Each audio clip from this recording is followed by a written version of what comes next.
сиздерге айта кете турган бир сөзүм бар. Бир сүйүнчү. Бул сүйүнчү дегеним сиздердин кылып жаткан бул мээнетиңер, жумушуңуздар, имам деген аттын өзүнүн баалуулугун айта кетейин дегем. Бул дүйнөдө кандайдыр бир өнөр бар болсо, иш бар болсо, профессия бар болсо, ошол профессиялардын эң жакшысы бул имамдык.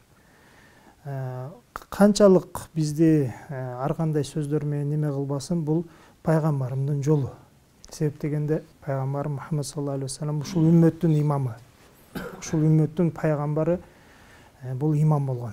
Анан өзүңүздөр жакшы билесиздер, пайгамбарым баягы Мааз ибн Жабалды Яманга жиберип жаткан кезде сурайт, сен аякка барсаң эмне нерсе менен казават кыласың, элдерге өкүм жүргүзөсүң десе, Куран менен дейт.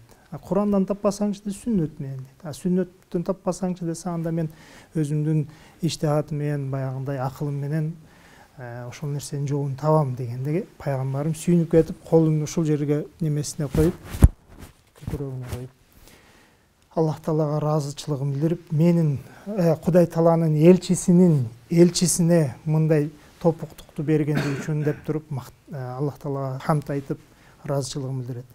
Мындайча айтканда, ошол киши пайгамбарымдын неси болду, элчиси болду да.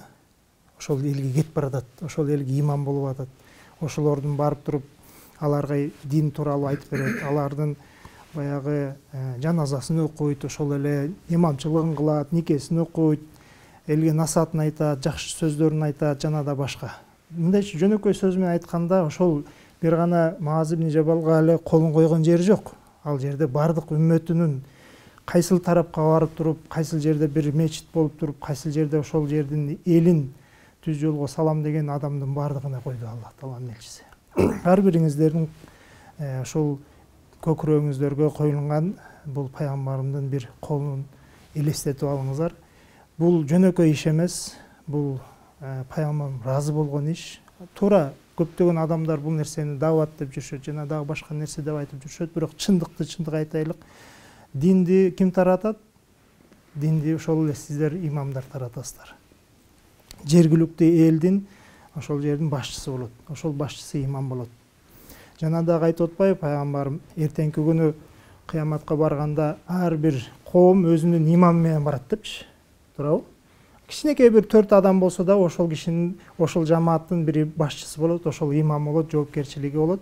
Ошол адам ал барчамды баягы байрагын кармап алып, өзүнчө бир коом болуп барат. Ошол коомдор ар кайсы болсо, ошонун баардыгынын имамы бул пайгамбарым болот. Андыктан бул жумушту сиздерге сүйүнчүм ушул жерде, силер эң жакшы мээнетти кылып жатасыздар. Бул жерде кыйынчылыктар болот. Ар бир кыйынчылык ошол сиздердин баягындай адамдар акырын бир көтөрүлгөн сайын бир жылдыз алып атпайбы? Мисалы, жөнөкөй солдаттан баштагандан кийин генералга чыгып отурат, туурабы? Ошол сыяктуу деле сиздер деле ар бир кыйынчылыкта бирден жылдыз аласыңар. Иншалла, ошол жылдызыңар канчалык көп болгон болсо, артыңарда ээрчип жүргөн канчалык көп болсо, жана дагы ошол эл сиздерден ыраазы болгон болсо, иншалла 100% гарантия бар. Аллах Тааланын аршынын көлөкөсүнүн алдында 7 адам болот, ошонун бирөөсү ошол адыл имам болот. Иншалла ошол жерде сиздердин жайыңыздар бар. Ошол жайга үмүттөнүп аракет кылайлык.